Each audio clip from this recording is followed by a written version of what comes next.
ఇటువంటి వాళ్ళను మనం ముఖ్యమంత్రిగా ఉన్నాం కదా, పోలీసులు మన చేతుల్లో ఉన్నారు, అధికారులు మన చేతుల్లోనే ఉండరు, డబ్బులు మన దగ్గర దండిగా ఉన్నాయి కాబట్టి ఆ డబ్బులు మనం ఖర్చు చేసి మనం ఎటువంటి పరిస్థితుల్లో అధర్మంగా అయినా కూడా మనం గెలిచాలి కదా అని ఆలోచన చేసి అదే కార్యక్రమం ముఖ్యమంత్రిగా ఉన్న వ్యక్తిగా మనం చేసి ఉంటే ఆ ధర్మమేనా? ఇది ధర్మం కాదు.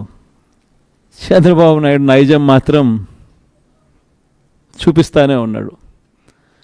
ఈరోజు కూడా అధర్మంగా యుద్ధం చేసే కార్యక్రమం జరుగుతూనే ఉంది.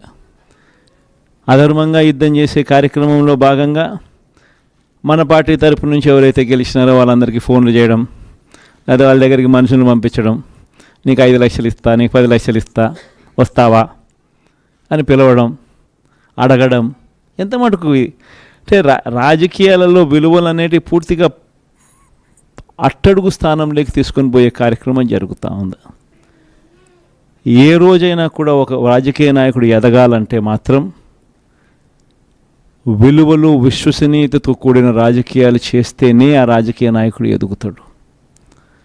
ఏ రోజైతే మనం మన క్యారెక్టర్ని అమ్ముకుంటామో, ఏ రోజైతే మనం విలువలను విశ్వసనీయతను రెండింటినీ కూడా పక్కన పెట్టి రాజకీయాలు చేయాలని ఎప్పుడైతే మనం ఆలోచన చేస్తామో అప్పుడు ప్రజలకు సమాధానం చెప్పడం కథ దేవుడు ఎరుగు, ఇంట్లో కూడా మనకు గౌరవం ఉండదు. ఇంట్లో కూడా మనకు గౌరవము వాల్యూ ఉండదు అన్న సంగతి ప్రతి ఒక్కరూ కూడా గుర్తుపెట్టుకోమని కోరుతా ఉన్నా. నేనైతే నా జీవితంలో రాజకీయాలు నేను అట్టే చేశా. నేను కాంగ్రెస్ పార్టీ నుంచి బయటకు వచ్చినప్పుడు వెనక్కి తిరిగి చూస్తే నా వెనకాల ఎవరు లేరు. నేను మా అమ్మ ఇద్దరమే బయటకు వచ్చింది. నాతో పాటు కొంతమంది ఎమ్మెల్యేలు వస్తామంటే కూడా నాతో పాటు రావాలనుకున్న ఎవరైనా కూడా రాజీనామా చేసి రావాలా అని చెప్పిన. ఈరోజు అక్కడి నుంచి మొదలు పెడితే కేవలం ఇద్దరం పార్టీ నుంచి బయటకు వచ్చి మొదలు పెడితే ఈరోజు దేవుని దయతో ప్రతి అడుగులోనూ కూడా విలువలతో కూడిన రాజకీయాలే చేశాము, విశ్వసనీయతతో కూడిన రాజకీయాలే చేశామని గర్వంగా తలెత్తుకొని కూడా చెప్పగలుగుతాం. ఎందుకు మొన్న ఎలక్షన్లే 2014 ఎలక్షన్ మీ అందరికీ గుర్తుండే ఉంటుంది. మనం ఓడిపోయాం ఆ ఎలక్షన్. ఓడిపోయేటప్పుడు కూడా నా దగ్గరికి చాలామంది వచ్చినారు, మన వాళ్ళే నా దగ్గరికి కూడా వచ్చినారు. మన మంచి కోసమే చెప్పారు, నా మంచి కోసమే చెప్పారు.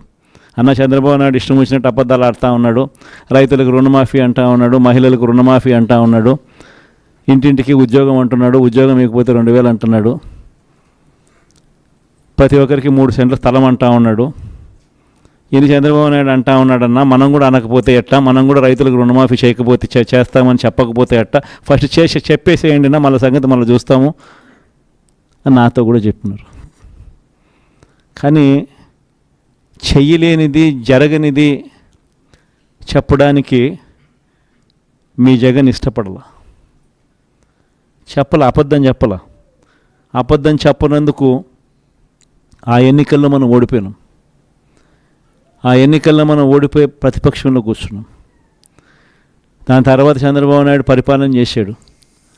అడ్డగోలుగా ఆయన చెప్పినవన్నీ అబద్ధాలు అని చెప్పి ప్రజలందరూ కూడా నమ్మేట్టుగా, ప్రజలందరికీ కనిపించేట్టుగా చంద్రబాబు నాయుడు అనే వ్యక్తి ప్రజలను మోసం చేశాడు అన్నది తెలిసేట్టుగా ఆ తర్వాత 2019 ఎన్నికలు వచ్చేసరికి ఏకంగా చంద్రబాబు నాయుడు అనే వ్యక్తికి డిపాజిట్లు కూడా దక్కని అందువానమైన పరిస్థితులకి పోయాడు.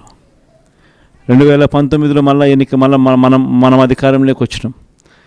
మన మేనిఫెస్టోలో చెప్పింది ఏది కూడా పలాని మాట చెప్పినామనంటే ఒక్క మాట కూడా తప్పకుండా మొట్టమొదటిసారిగా రాజకీయాలలో విలువలు అంటే ఏమిటి, విశ్వసనీయత అంటే ఏమిటి అనే పదానికి మనం అర్థం తీసుకొస్తూ అడుగులు వేసాం మొట్టమొదటిసారిగా. ఇంతకుముందంతా మేనిఫెస్టో అంటే చెత్తబుట్టలో వేసే డాక్యుమెంట్. మొట్టమొదటిసారిగా మేనిఫెస్టో అంటే చెత్తబుట్టలో వేసే డాక్యుమెంట్ కాదు. మేనిఫెస్టో అని అంటే ఒక బైబిలు, ఒక భగవద్గీత, ఒక ఖురాన్ అని చెప్పి మొట్టమొదటిగా నిర్వచనం మారుస్తూ చెప్పిన ప్రతి మాట కూడా నెరవేర్చాం. ఒక 10% జనాభాలు మాత్రం చంద్రబాబు నాయుడు మోసాన్ని నమ్మారు. చంద్రబాబు నాయుడు క్యాంపెయినింగ్ ఇంటింటికి పోయినప్పుడు వాళ్ళ ఎమ్మెల్యేలు చేసిన క్యాంపెయిన్ పిల్లలు కనపడితే నీకు 15,000, నీకు 15,000, నీకు 15,000, నీకు 15,000 సంతోషమా అని అడిగే క్యాంపెయిన్. వాళ్ళ అమ్మ కనపడితే నీకు 18,000 సంతోషమా అని అడిగే క్యాంపెయిన్. వాళ్ళ ఇంట్లో ఇంకొకరు ఆయన ఆడవాళ్ళు కనపడితే నీకు మళ్ళీ 18,000 సంతోషమా అని అడిగే క్యాంపెయిన్. వాళ్ళ ఇంట్లో ముసలోళ్ళు ఎవరైనా బయటకు వస్తే నీకు నెలకు 4,000 పెన్షన్ సంతోషమా అని అడిగే క్యాంపెయిన్. ఈ క్యాంపెయిన్తో, ఈ మోసంతో, ఈ ఆశ